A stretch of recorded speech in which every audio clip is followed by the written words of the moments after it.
Hello बच्चों, आज का हमारा टॉपिक है वर्ल्ड हिस्ट्री का एज ऑफ रिवॉल्यूशन। और एज ऑफ रिवॉल्यूशन में हम पढ़ेंगे 1830 से लेके 1848 तक की रिवॉल्यूशंस और चेंजेस, खास तौर पर जो यूरोप में हुई थी। तो इसको शुरू करने से पहले हम बैकग्राउंड में जाएंगे। हम जानते हैं कि 1815 में नेपोलियन का फॉल हो गया था। नेपोलियन की डिफीट हो गई थी 1815 में।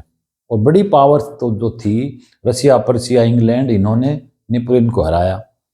और उसके बाद बर्बन डायनेस्टी को रिस्टोर कर दिया और एक नया कंजर्वेटिव सिस्टम शुरू हो गया। तो उन कंजर्वेटिव सिस्टम के अगेंस्ट में बहुत सारे लिबरल लोगों ने आंदोलन शुरू कर दिए, मूवमेंट शुरू कर दिए, रिवॉल्यूशन होने लगी। तो देखो, बहुत सारे लिबरल लोग और नेशनलिस्ट लोग, यानी लिबरलिज्म और नेशनलिज्म बहुत ज्यादा बढ़ गया धीरे धीरे। ये 19th सेंचुरी के स्टार्टिंग की बातें हैं, 1815 के बाद 20, 25, 30 तक। उसके कारण ही रिवॉल्यूशन होती है।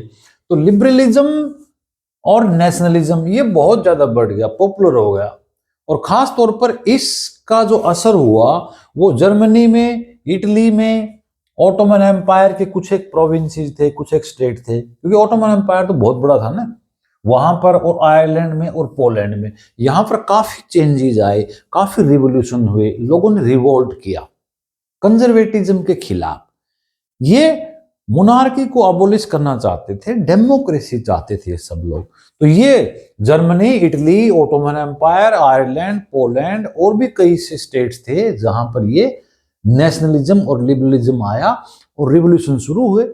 और ये रिवॉल्यूशन करने वाले जनरली लिबरल लोग थे, ये लिबरल नेशनलिस्ट थे ये, जिन्होंने ये सारा चेंजेस किया। इसमें खास तौर पर एजुकेटेड मिडिल क्लास के लोग थे, ठीक है, एजुकेटेड मिडिल क्लास के लोग सामने आने लगे। इसमें टीचर्स, प्रोफेसर्स, क्लर्क जो थे, बिजनेसमैन थे, वो सारे आने लगे इसमें। एजुकेटेड मिडिल क्लास इलीट थी, टीचर्स, प्रोफेसर्स और ये जो क्लर्क थे, सब लोग आने लगे और आंदोलन चलाने लगे, ठीक है। तो धीरे धीरे ये माहौल बना। इसका सबसे पहला जो एक साइन था वो दिखाई दिया फ्रांस में। फ्रांस में फिर से एक रेवोल्यूशन होती है, क्योंकि फ्रेंच रेवोल्यूशन हमने पढ़ा था कि वो 1789 में हुई, फ्रेंच रेवोल्यूशन, और लुई 16 को हटाया गया।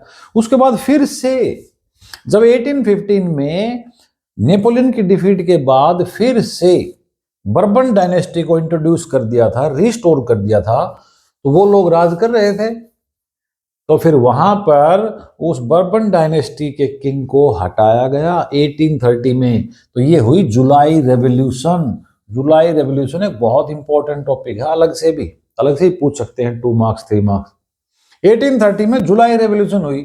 इसको ही फ्रेंच की सेकंड रेवोल्यूशन बोलते हैं। फर्स्ट तो 1789 में हुई थी, ये सेकंड फ्रेंच रेवोल्यूशन भी कहते हैं इसको। जुलाई के महीने में हुई थी रेवोल्यूशन, इसलिए बोलते हैं। तो इसमें क्या हुआ था, इसमें भी यहां जो किंग था बर्बन डायनेस्टी का, उसको हटा दिया था, और उस किंग का नाम था चार्ल्स 10th। चार्ल्स 10th बना था। 1815 में तो लुई 18th को बनाया गया था, और उसके बाद लुई 18th की डेथ के बाद चार्ल्स 10th बन गया। बर्बन डायनेस्टी के किंग थे ये। तो चार्ल्स 10th को 1830 में रिवोल्यूशन करके जुलाई के महीने में हटा दिया गया। बर्बन डायनेस्टी का था ये, ठीक है। और किसको बनाया, और वो बनाया लुई फिलिप को। लुई फिलिप को फ्रांस का किंग बना दिया गया। बर्बन डायनेस्टी का जो किंग था, बर्बन किंग, वो एब्डिकेट कर दिया, उसको हटा दिया, उसने सिंहासन छोड़ दिया। चार्ल्स 10th को हटा दिया गया, ठीक है। क्योंकि यहां पर कई कारण थे, क्योंकि एक खास तौर पर चार्ल्स 10th को हटाने का, प्रेस और मीडिया की जो फ्रीडम थी वो खत्म हो गई थी। खास तौर पर लोगों के राइट्स थे वो खत्म हो गए थे, इसलिए चार्ल्स 10th को हटाया गया और लुई फिलिप को फिर किंग बना दिया गया, न्यू किंग ऑफ फ्रांस। कब बना ये लुई फिलिप, ये 1830 में, और ये कई दिनों तक रहा, 1848 तक रहा था ये। लुई फिलिप जो किंग बना 1830 में और 1848 तक रहा। इससे पहले कौन था, चार्ल्स 10th। तो जुलाई रिवॉल्यूशन में क्या याद रखना है, चार्ल्स 10th को, बर्बन डायनेस्टी के किंग चार्ल्स 10th को हटाया गया और उसकी जगह लुई फिलिप को नया किंग बनाया गया। बर्बन डायनेस्टी खत्म होगी, दूसरी डायनेस्टी शुरू होगी लुई फिलिप की, ठीक है। और इस टाइम फिर कॉन्स्टिट्यूशनल मोनार्की बनाएगी फ्रांस को। कॉन्स्टिट्यूशन शुरू हो गया और ये मोनार्की बनाएगी। कॉन्स्टिट्यूशन मोनार्की क्या होती है? जिस कंट्री में कॉन्स्टिट्यूशन भी हो, इलेक्टेड गवर्नमेंट सरकार चलाती हो, और ऊपर जो हेड ऑफ द कंट्री है वो मोनार्क हो, किंग हो। जैसे कि आज इंग्लैंड में भी है कॉन्स्टिट्यूशन मोनार्की। इंग्लैंड में मोनार्क है आज भी, चार्ल्स थर्ड, और वहां कॉन्स्टिट्यूशन भी है, इलेक्टेड गवर्नमेंट भी है। तो इसको बोलते हैं जुलाई रेवोल्यूशन। तो जुलाई रेवोल्यूशन जब हुई तो उसी टाइम ये मेटरनिक जो था ना, मेटरनिक जो ऑस्ट्रिया का चांसलर था, वो ये कहता था कि ये फ्रांस ही है, हर रेवोल्यूशन की जड़ ये है। हर बार ये फ्रांस में कुछ गड़बड़ी शुरू होती है थोड़ी सी, और फिर पूरे यूरोप में फैल जाती है। इसीलिए वो एक लाइन बोलता था Metternich, when France sneezes the all Europe catches common cold. जब फ्रांस को छींक आती है तो पूरे यूरोप को जुकाम हो जाता है। इसका मतलब फ्रांस में कोई चेंजेस आया, फ्रांस में कोई एक्शन लिया गया, तो उसका असर पूरे यूरोप में होता है। ये मेटरनिक जो था, जो वीना ट्रीटी का इंचार्ज था, चेयरमैन था मेटरनिक, ऑस्ट्रियन चांसलर, वो ये लाइन बोलता था। पेपर में आ जाता है ये किसने कहा है, हु सेड दिस स्टेटमेंट। तो ड्यूक मेटरनिक था वो, ठीक है। ये थी जुलाई रेवोल्यूशन। जुलाई रेवोल्यूशन 1830, इसको सेकंड फ्रेंच रेवोल्यूशन भी बोलते हैं, और लुई फिलिप को नया किंग बना दिया, बर्बन किंग को हटा के। उसके बाद आता है ब्रुसेल्स। ब्रुसेल्स कैपिटल है बेल्जियम की अब, और पहले ये सिटी थी नीदरलैंड की। बेल्जियम पहले नीदरलैंड में ही था। तो 1830 में ही बेल्जियम को भी बना दिया गया। 1830 में बेल्जियम भी अलग हो गया नीदरलैंड से। ये यूनाइटेड किंगडम था नीदरलैंड। ये कब बना था? 1815 में बनाया गया था नीदरलैंड को। जब ये वीना ट्रीटी में डिस्ट्रीब्यूशन हुआ था तो नीदरलैंड का फॉर्मेशन हो गया था, यूनाइटेड किंगडम ऑफ नीदरलैंड।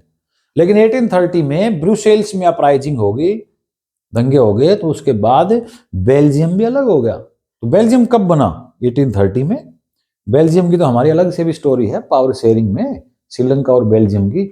उसमें भी तो है कि नीदरलैंड पड़ोसी है नॉर्थ की तरफ, साउथ की तरफ ये बेल्जियम है, और उसके पास लग्जमबर्ग है, फ्रांस है। तो वो हिस्ट्री हमने पढ़ी थी पॉलिटिकल साइंस में। अब आ जाते हैं इधर, नीदरलैंड से अलग हो गए, बेल्जियम बन गया। फिर दोबारा से 1848 में ये तो लुई फिलिप था ना, लुई फिलिप किंग कब बना? लुई फिलिप 1830 में बना, जुलाई रेवोल्यूशन के बाद। और वहां पर फिर धीरे धीरे फ्रांस में फूड की शॉर्टेज होगी और बेरोजगारी होगी धीरे धीरे। 1848 में आ जाओ अब। 1848 में फूड शॉर्टेज होगी, महंगाई बढ़ गई, प्राइस राइजिंग हो गई, पॉपुलेशन बढ़ गई, इसलिए हो गई, पॉपुलेशन इंक्रीज होने से होगी, बेरोजगारी बढ़ गई, फूड की कीमतें हैं वो ज्यादा बढ़ गई, और फूड की शॉर्टेज हो गई। तो फिर सड़कों पे प्रदर्शन होने लगे, रोड्स पे डेमोन्स्ट्रेशन होने लगे, पेरिस में भी, फ्रांस में भी, और बैरिकेड्स लगा दिए गए। बैरिकेड्स है ना, सड़कों पे लगा दिए गए। लुई फिलिप किंग था यहाँ फ्रांस का, जो 1830 में बना था। 1848 तक रहा था लुई फिलिप, 1830 से 1848। तो फिर लुई फिलिप को फिर भागना पड़ा। लुई फिलिप देख लो 18 साल रहा था। Louis Philippe was forced to flee. Louis Philippe जो किंग था फ्रांस का, उसको भागना पड़ा इस रिवॉल्यूशन के बाद। तो 1848 में फिर रिवॉल्यूशन हुआ, और अब 1848 में फ्रांस को रिपब्लिक बना दिया गया। 1830 में फ्रांस क्या बना? Constitutional monarchy. लेकिन 1848 में नेशनल असेंबली जो थी, जो पार्लियामेंट होती थी फ्रांस में, उसको नेशनल असेंबली बोलते थे। तो नेशनल असेंबली ने रिपब्लिक डिक्लेयर कर दिया फ्रांस को कि रिपब्लिक होगा, अब कोई मोनार्क नहीं होगा। रिपब्लिक होता है जिस कंट्री का हेड इलेक्टेड हो। When the head of the country is elected, that country is called Republic, ठीक है ना, हाईएस्ट पावर इलेक्टेड हो। और फिर क्या क्या क्या हुआ? फिर सफरेज दे दी गई सभी अडल्ट्स को। सभी अडल्ट जो 21 साल से ऊपर थे वो वोटिंग कर सकते थे, ऑल अडल्ट्स। कोई पुअर और रिच या मेल फीमेल का कोई चक्कर नहीं था, ऑल अडल्ट्स अबव 18। ये वोटिंग राइट दे दिया फ्रांस में, यहां पर 48 में, ठीक है। रिपब्लिक बन गया और सफरेज का राइट दे दिया। ये 48 में रेवोल्यूशन हुई। यहां पर लुई फिलिप को हटा दिया गया और रिपब्लिक बन गया। रिपब्लिक में वैसे फिर नेपोलियन थर्ड था ना, उसको बनाया गया था head of the country. Napoleon third, Napoleon first था वो, जो 1815 में जिसकी डिफीट हुई थी। नेपोलियन थर्ड बन गया। बुक में हमारे है नहीं, बता रहा हूं वैसे। तो यहां लुई फिलिप के बाद इंचार्ज कौन बना? Napoleon third. अब लास्ट में एक और है, सिलेसिया के रिवोल्ट का भी एक थोड़ा सा जिक्र है हमारी बुक में। सिलेसिया, इसमें भी 2 मार्क्स का क्वेश्चन मैक्सिमम आ सकता है, 3 मार्क्स का भी आ सकता है, और 1 मार्क्स का तो आ ही सकता है एमसीक्यू।